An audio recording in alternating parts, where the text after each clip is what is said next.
Kita langsung saja awali Spotlight Newsline dengan informasi yang pertama. Ini berkaitan dengan perkembangan yang ada di Timur Tengah ya, Glory dan juga pemirsa, di mana perang di Timur Tengah kini bukan lagi sekedar konfrontasi militer, tetapi juga konflik antara Amerika Serikat, Israel dan juga Iran ini mulai berkembang ya, Glory-nya. Perkembangannya sampai dengan memicu adanya tragedi ekonomi dengan menargetkan fasilitas energi dan juga infrastruktur strategis di kawasan Teluk. Jadi cukup bahaya ya, Gloria, cukup jadi kemana-mana ya dampaknya ya. Di mana serangan terbaru terjadi di Pulau Kark di Iran yang menjadi pusat ekspor minyak terbesar negara tersebut. Nah, pulau ini pemirsa menangani hampir 90% ekspor minyak mentah Iran, di mana serangan militer dari Amerika Serikat pada 13 Maret 2026 ini dilaporkan menghantam sejumlah fasilitas penting, termasuk pangkalan angkatan laut, kemudian menara kontrol bandara, hanggar helikopter dan sistem pertahanan udara Iran. Ya, Iran juga menyebut setidaknya terjadi lebih dari 15 ledakan di pulau tersebut. Nah, Teheran ini menilai serangan ke Kark merupakan tekanan agar Iran membuka kembali Selat Hormuz yang menjadi jalur utama perdagangan minyak dunia. Sementara itu, Presiden Amerika Serikat Donald Trump mengklaim telah melenyapkan sebagian besar kekuatan militer Iran. Trump juga menyatakan bahwa militer Amerika Serikat telah memperoleh banyak kemenangan besar dalam perang dengan Iran.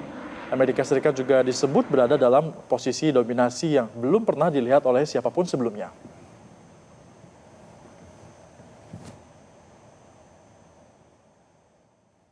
Their Navy is gone, their Air Force is gone, most of their military is gone, their big threat is gone in every way.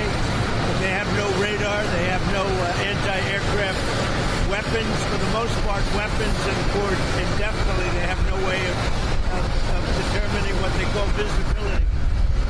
So just about everything is gone, and you'll see that. How long now do you think the war is likely to last? I can't tell you that. I mean, I have my own idea, but what good does it do? It'll be as long as it's necessary. They've been decimated.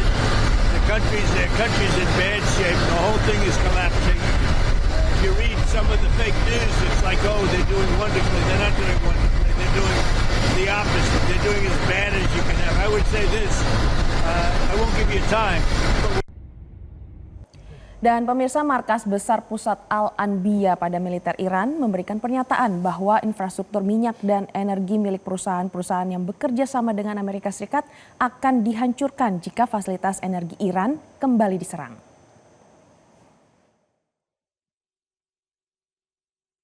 به دولت متجاوز و کلیه همپیمانان آن اخطار می‌دهیم. کوچکترین حمله به زیرساخت‌های انرژی و بنادر جمهوری اسلامی ایران پاسخ کوبنده و ویران کننده ما را به دنبال خواهد داشت. در صورت چنین تجاوزی همه زیرساخت‌های نفت و گاز منطقه که آمریکا و همپیمانان غربی در آن ذی‌نفع هستند به آتش کشیده می‌شود و نابود می.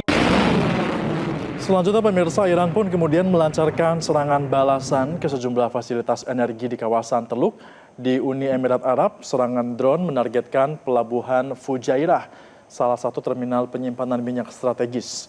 Serangan juga dilaporkan menghantam kilang minyak Ruwais milik ADNOC yang memiliki kapasitas produksi hingga 922.000 barel per hari. Sementara di Israel, fasilitas pengolahan minyak di kota Haifa juga menjadi target serangan dari drone Iran. Ketegangan ini pun memicu kekhawatiran terhadap gangguan pasokan energi global, terutama jika Iran benar-benar menutup Selat Hormuz nantinya.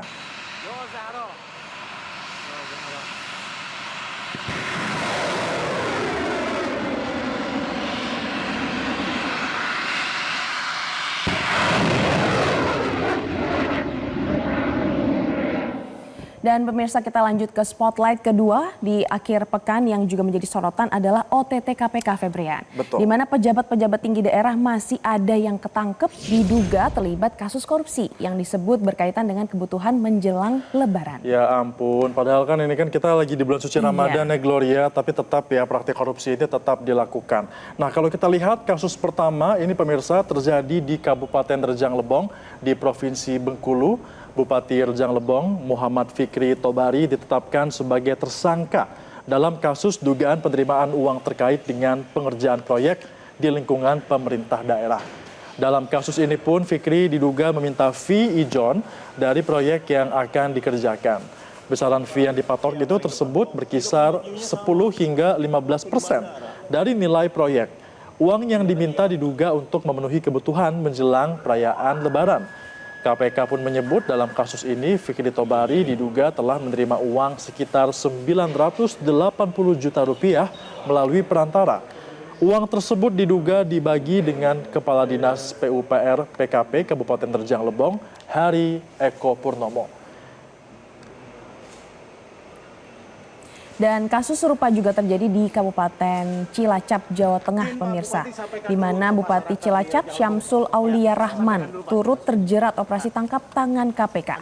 Dalam perkara ini, Syamsul diduga meminta pengumpulan uang dari sejumlah satuan kerja di lingkungan pemerintah Kabupaten Cilacap.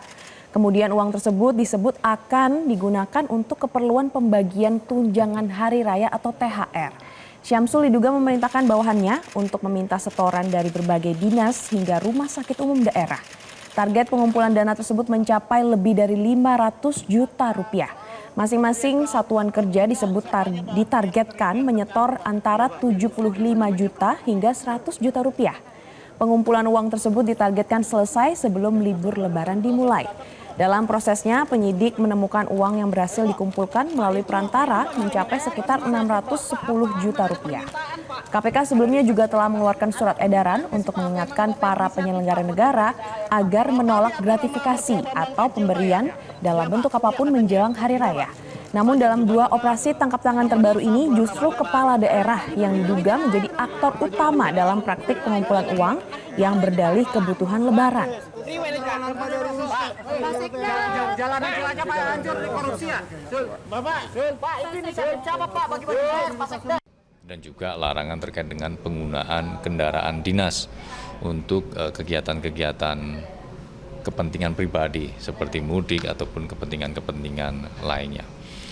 Yang pertama terkait dengan gratifikasi, kami mengimbau agar para penyelenggara negara ataupun ASN ini menolak pada kesempatan pertama. Namun jika memang dalam kondisi tidak bisa melakukan penolakan atas pemberian gratifikasi, maka agar segera melaporkan. Laporan gratifikasi dapat disampaikan secara langsung ke KPK, dapat juga melalui aplikasi di gratifikasi online atau goal.kpk.go.id, atau juga dapat disampaikan laporannya kepada unit pengelola gratifikasi yang ada di masing-masing instansi. Wah, ini benar-benar keterlaluan ya Febrian, masa ajang mudik Lebaran dijadikan untuk korupsi? Untuk korupsi, apalagi kalau kita lihat penghasilan dari pemangku kebijakan seperti pejabat seperti itu kan cukup tinggi ya dibandingkan dengan banyak tunjangannya. Rakyat di bawahnya, banyak tunjangannya juga, apalagi Cilacap dan juga Bengkulu ini masih di bawah Jakarta UMR-nya. Iya, Masa betul. ada banyak orang yang masih bisa hidup dengan gaji segitu, tapi mereka masih kurang untuk alasan Lebaran, Gloria. Iya. Sangat miris sekali. Unik memang ya pejabat-pejabat yang korupsi seperti itu, pemirsa. Tapi uniknya nggak boleh dicontoh. Nah, yang unik satu ini juga ada nih, di mana momen mudik yang menjadi dinanti-nanti oleh banyak masyarakat menjelang Hari Raya Idul Fitri. Ada banyak cara dan juga momen yang dilakukan untuk bisa kembali ke kampung halaman. Ini unik-unik, Gloria. Yang pertama kita lihat nih. Yang pertama ini adalah salah satunya seorang pemudik yang bernama Dika atau akrab disapa Jenggot. Dia membawa burung peliharaannya dalam perjalanan mudik. Unik kan? Unik nah, sekali. burung ini berjenis kolibri ninja lebih tepatnya, dibawa dari Lampung menuju ke kampung halamannya di Majalengka, Jawa Barat. Ini bukan pertama kalinya Dika membawa burung saat mudik. Menurutnya di kampung halaman sebenarnya ia sudah memiliki banyak burung peliharaan. Namun untuk burung kolibri yang ia bawa ini memiliki penampilan yang menarik sehingga ingin tetap dirawat dan juga dibawa dalam perjalanan. Perjalanan panjang tentunya menjadi tantangan tersendiri saat membawa hewan peliharaan. Selama perjalanan pun Dika ini harus memastikan kondisi burung bisa tetap sehat. Ia pun menyiapkan makanan dan minum secara cukup serta sesering mungkin berhenti dulu untuk memberikan waktu burung beristirahat. Tidak jarang ia juga menjemur burung agar tetap bugar selama perjalanan panjang. Dan fenomena mudik unik ini ternyata bukan hanya terjadi pada pemudik yang membawa hewan peliharaan. Ada yang lainnya juga ya, Glody, ternyata ya. Ternyata di wilayah Banten ada juga seorang warga yang memilih cara berbeda untuk pulang kampung, yaitu dengan bersepeda. Kita lihat ya ini pemirsa, seorang pegawai di Balai Penjamin Mutu Pendidikan Provinsi Banten bernama Jenny Abdul Rohim memilih mudik ke kampung halamannya di Purbalingga, Jawa Tengah dengan menggunakan sepeda. Jenny harus menempuh perjalanan sekitar 510 km dari Rangkas Bitung menuju ke Purbalingga. Dan perjalanan ini diperkirakan memakan waktu sekitar 4 hari dengan berbagai persinggahan di sepanjang jalan. Sebelum memulai perjalanan, Jenny melakukan berbagai persiapan untuk memastikan perjalanannya aman dan juga lancar. Mulai dari memeriksa kondisi sepeda seperti ban, rantai, rem, serta menyiapkan perlengkapan yang dibutuhkan selama perjalanan. Bagi Jenny, mudik dengan bersepeda ini memberikan pengalaman berbeda karena dapat menikmati perjalanan dan berinteraksi langsung dengan berbagai wilayah yang dilalui.